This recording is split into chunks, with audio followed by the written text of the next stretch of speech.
नमस्कार प्यारे बच्चों, आप सब कैसे हैं। आप सबका अपने चैनल लर्न बाय फन में स्वागत है।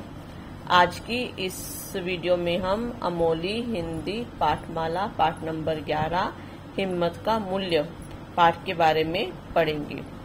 हिम्मत यानी कि साहस, मूल्य मतलब उसकी कीमत यानी कि साहस की कीमत के बारे में पढ़ेंगे। ये कहानी है एक गोताखोर यानी कि जो स्विमिंग करते ना उनकी, जिसका नाम है हैरी, जिसको 25 इयर्स का अनुभव है, 25 इयर्स का एक्सपीरियंस है। यानी कि जो हैरी एक वो गोताखोर है जो समुद्रों की गहराई में हीरे मोती भी निकाल लाते हैं। इनका जीवन बहुत मुश्किल होता है क्योंकि इन्हें कई बार अपने लक्ष्य के लिए मतलब कहते हैं मौत से भी जूझना पड़ता है और कई बार इन्हें साक्षात मौत के दर्शन भी करने पड़ते हैं। वो कहते हैं ना कि सफल होने के लिए, जिंदगी में कुछ करने के लिए कुछ न कुछ मतलब करना पड़ता, हमें खतरों से नहीं डरना चाहिए। सफलता आसानी से नहीं मिलती, उसे कर पाने के लिए संघर्ष करना पड़ता है। ये कहानी है हैरी गोताखोर की। चलिए कहानी की शुरुआत करते हैं।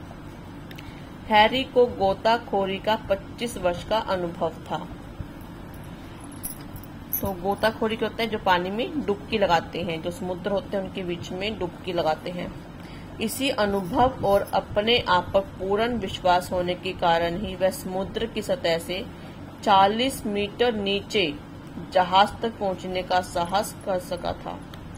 समुद्र में कई बार वह खतरों से खेल चुका था, पर इस बार उसे साक्षात मौत से लड़ना पड़ा था। साक्षात मतलब आंखों के सामने जो चीजों में एकदम प्रत्यक्ष दिखाई देती है। देखिए कितना एक्सपीरियंस है, मतलब वो समुद्र से 40 मीटर नीचे जहाज तक पहुंचने का साहस कर सका, मतलब कितना हिम्मत का काम है। जब हैरी समुद्र के तल में जहाज का और छोर ढूंढ रहा था, तभी उसका कंधा किसी चीज से टकराया। हैरी को लगा उसका सारा शरीर सुन्न हो रहा है। शरीर सुन्न होना मतलब कि कोई भी मतलब हमें दर्द नहीं होता। अगर आपका शरीर का कोई हिस्सा सुन्न हो रहा है तो आपको अगर उसको वहां पे चीट कहते हैं, मतलब आपको मारेंगे तो आपको पेन नहीं होगा। उसे अपने से थोड़ी सी दूरी पे एक दानव आकार ऑक्टोपस दिखा। दानव आकार की राक्षस के आकार का ऑक्टोपस। ये देखिए ये क्या है, ऑक्टोपस। और ये कौन है, हैरी गोताखोर। उसकी सांस ऊपर की ऊपर और नीचे की नीचे रह गई। जब हैरी ने एक इतने बड़े ऑक्टोपस को देखा तो वो हैरान हो गया। उसने जिंदगी में इतना बड़ा ऑक्टोपस नहीं देखा था। उसको देखते ही उसकी जो सांसें हैं वही में अटक गई। अब उसे समझ नहीं आ रहा था ये क्या चीज है। ऑक्टोपस अपनी 8 में से 3 भुजाएं, ऑक्टोपस यानी कि जिसकी 8, ऑक्टोपस यानी कि इसको बोलते हैं जिसकी 8 भुजाएं हैं। देखो 8 आर्म्स है इसकी। मौत के पंजे की तरह हैरी की ओर बढ़ रहा था। 3 पंजे देखो, 1 2 3। हैरी ने इनसे बचने की भरसक कोशिश की, भरसक मतलब पूरी तरह से, पर उसका बायां पैर ऑक्टोपस की पकड़ में जकड़ ही गया। देखिए इसका बायां पैर, ये देखो इसका क्या है, लेफ्ट वाला पैर है जो कि उसकी पकड़ में क्या है, जकड़ गया है। हैरी ने एक सन गवाए बिना सीधे हाथ में पकड़े चाकू से ऑक्टोपस की भुजा पर 2 भरपूर वार किया। ये देखिए इसके हाथ में क्या है, चाकू है और इसकी एक भुजा पर 2 बार चाकू से क्या किया, वार किया। खून की धारा बह निकली। अब देखो ये इस पर अटैक करेगा तो क्या होगा, खून निकलेगा। 2 बार चोट खाकर ऑक्टोपस और क्रुद्ध हो उठा। जब हैरी ने चाकू से ऑक्टोपस पे अटैक किया तो उसका खून निकला और जब उसे खून लेता तो ऑक्टोपस को बहुत ज्यादा गुस्सा आ गया। अब तो उसने अपनी 8 भुजाएं हैरी की ओर बढ़ानी शुरू कर दी। पहले कितनी भुजाएं बढ़ाई थी, 3, 8 में से 3। अब उसने 8 की 8 भुजाएं हैरी की ओर बढ़ानी कर दी।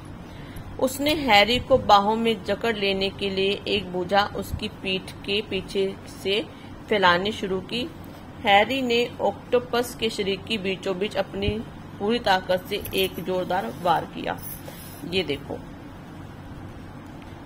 ये देखिए ऑक्टोपस ने किस तरह से हैरी के ऊपर अटैक किया हुआ है, किस तरह से उसको पैरों से मतलब आगे पीछे तरह से उसको जकड़ने की कोशिश कर रहे हैं। चोट खाकर ऑक्टोपस तो पागल ही हो गया था क्योंकि उसे हैरी ने 2 बार चाकू से मारा था। तो वो चोट खा के मतलब उसको था कि पूरा उसे बदला लूंगा। उसने हैरी की घुटनों को अपनी भुजाओं में मजबूती से जकड़ लिया। हैरी निर्जीव होने लगा। निर्जीव मतलब जिसमें जान न हो, लगा कि अब हैरी खत्म हो गया, वो मर गया, उसमें कोई सांस नहीं है। ऑक्टोपस ने उसे समीप ही एक चट्टान पर जोर से पटका। ये देखो, ये क्या है, चट्टान। ऐसे उसने ला के उसको ऐसे पटक दिया यहाँ पर। हैरी की आंखों के आगे अंधेरा छाने लगा। उसमें अब इतनी ताकत नहीं रह गई थी कि वह और वार कर पाए या सह पाए। मौत उसके आसपास मंडराने लगी, क्योंकि ऑक्टोपस ने उसको इतनी मजबूती से पकड़ रखा था, जकड़ रखा था कि अब वो बिल्कुल अपने आप को सुन, मतलब शरीर बिल्कुल सुन हो गया था, निर्जीव जैसे पत्थर हो गया, उसको कुछ भी महसूस नहीं हो रहा था। अब लगा कि हैरी को मेरी तो मौत मेरे साक्षात सामने खड़ी है। बेहोशी की इस हालत में भी उसने अपनी जान बचाने का एक आखिरी प्रयास किया। काफी कोशिश के बाद उसने रस्से को हिलाया जिससे वह बंधा हुआ था। उसे उम्मीद थी, उम्मीद मतलब आशा थी कि ऊपर नाव में बैठे साथियों को खतरे का संकेत मिलते ही मैं उसे ऊपर खींच लेंगी। अब देखो ये क्या है, रस्सियों से बंधा हुआ है, तो उसने सोचा कि मैं एक लास्ट कोशिश करके देखता हूँ। तो जो उसके आसपास रस्सी बंधी हुई थी, उसने उस रस्सी को जोर से हिलाया ताकि जो ऊपर बैठे हुए के जो साथी हैं वो समझ जाएं कि वो किसी मुसीबत में हैं और वो उसे ऊपर खींच लेंगे। इधर ऑक्टोपस अपने भयानक और खूंखार चेहरे से हैरी की गोताखोर पोशाक के शीशों पर दबाव डाल रहा था। बेहोश हो रहा हैरी अपने आप को अब अंधेरे कुएं में बड़ा अनुभव कर रहा था। एकाएक समुद्र में एक बहुत भारी तेज लहर उठी। वह तेज झटके के साथ ऊपर की ओर खिंच गया। ये देखो, यहाँ पे लहर उठी है, समुद्र में बहुत बड़ी ऊंची लहर आई है और जो तेज झटका लगा तो उसके साथियों ने उसे ऊपर की ओर खींच लिया। जैसे ही रस्सा खींचा तो हैरी भी उसकी पकड़ से एकदम ऊपर की ओर खिंच गया और उसकी पंजों की जकड़ से छूट गया। अगर टाइम पर समुद्र की बड़ी लहर नहीं आती तो हैरी का बचना मुश्किल था। और जैसे उसने रस्सा खींचा तो क्या हुआ, समुद्र की बहुत बड़ी तेज लहर आई और उसके साथियों ने उसको ऊपर खींचने की कोशिश की और समुद्र की तेज लहर के कारण वो भी ऊपर आ गया और ऑक्टोपस के पंजों से वो छूट गया। मैं बुरी तरह घायल हो गया था। भारी और तेज लहर ने हैरी को ऊपर उछाल दिया। उसकी ऑक्सीजन की नली भी टूट गई, पर हैरी ने साहस नहीं छोड़ा। उसने रस्सा फिर जोर जोर से हिलाया। अब की बार नाव में बैठे उसके साथियों को संकेत मिला। उन्होंने रस्सा ऊपर खींचना शुरू कर दिया और इस तरह हैरी अपने धैर्य और साहस से अपने प्राण बचाने में सफल हो गया। और इसके लेखक हैं मनोहर वर्मा जी।